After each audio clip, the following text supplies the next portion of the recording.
Napaka-imposibleng mangyari niyang 91 yung magiging sagot dyan. Sige, pag hindi nyo nagawa yun, akin na yung, ano nyo, akin na yan. Hindi nyo magagawa yan. Ay, bigyan mo sa kanya, pag-aralan niyang maigi. Mama, hindi naman 6 to. Letter B to. Mama. Akin na yan, balik nyo. Naman, James. Bakit, ma? Halika rito. Bakit? Diba, lagi na ikaw nagpapalaro. Ano yung hawak mo? Magpapalaro naman kami. Ayun, dalawa magpapalaro. Oo. Ay, papalaro nyo, wala nga kayo. Bakit ikaw lang?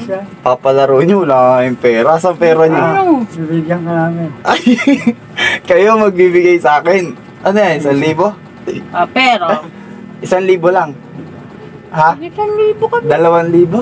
Oh. Nakso, Pero pag di bibigyan. mo nasagot to, Ano ba yung papagay niya? 2,000 ang bibigay mo sa amin. Ay, napakadupong naman yan. Eh bakit hindi? Lugi ako. 1,000, 2,000, 2,000. Di natural, 2,000 babayaran Dalawa mo. kami. Lugi pa rin ako dyan. Sabi Tigil ko sa'yo. 1,000 lang kami doon sa bibigay mo. Oh, Hoy, sige, pagka nanalo sige, ka sige. naman, Sige, matalino naman ako sa mat eh. Hindi talaga. Mat ba yan? Mathematics. Ano pa? Sige, matalino naman ako sa mat. Kahit itanong niyo pa sa mga teacher ko. Oh, ano yan? Kita mo na, uubo na sa saka. Talino talaga ako. Ano ba yung papalaro nyo? Ano ba yan? Ano? Oh, ano yan? Ha? Paano magiging ganito ang sagot? Nang hindi mo, wala kang gagalawin dyan. Paano Hindi magiging tong- ganyan ang sagot nang wala akong gagalawin dyan? Oo, hindi mo gagalawin itong 11. 8 plus 8 equals 91. Napaka-imposible naman yan, ma. Napaka-imposible niyan, mama. 8 plus 8, 91. O sige. Dahil matalino ako. O yan, kasi ikakas ko yung 2,000. Dagan mo Ayan. dyan. O, ayan. Oh. Sige, kakas ko yung 2,000. Akin na. Oo. O, ikaw ako. 2,000. Pag nasagot ko yan, sa akin yung tig 1,000 nyo. Oo. O sige, akin na. Paano gagawin ko?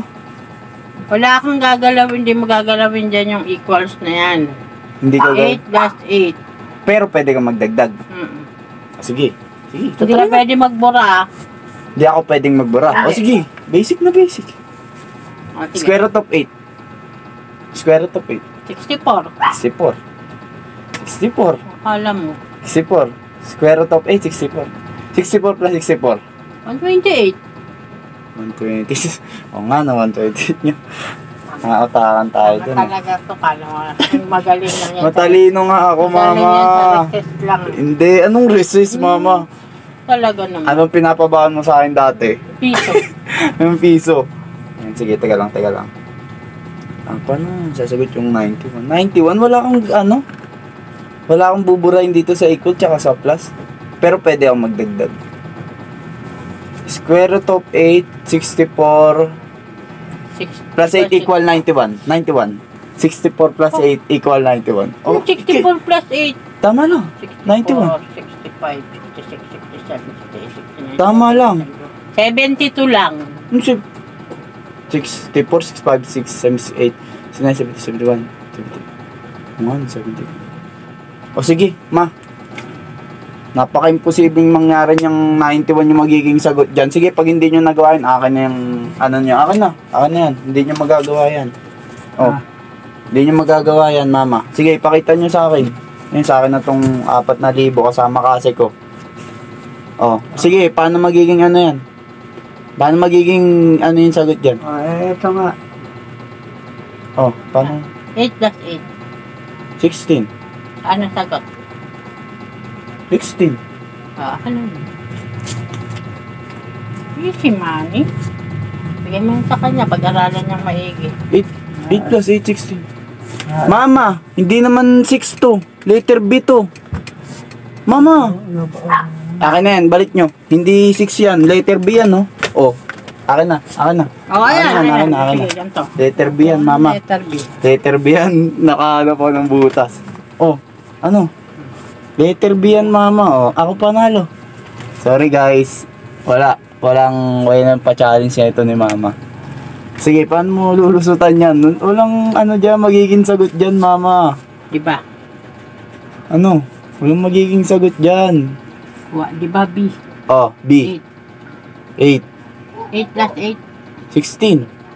Lagay natin 16. Over 1 yan ha. Ha? Ibaba natin yung 1B. 1B. O, binaba mo yung 1B. Over 1 din yan. Oh. Tapos, oh. 1B, One. tapos 16. 1. Oh. Tanggalin natin yung 1. Tatanggalin mo yung 1. Tanggalin din yung 1. Ano natira? Oh. B is equals to 16. Akin yun. Huh? Pag-aralan mo mabuti. Talibasa kasi. Puro lang reset ang alam mo. B is Hindi ko nga alam equal to kung 16. bakit pinasa ka ng teacher na tanga-tanga ka. B is equal to 16.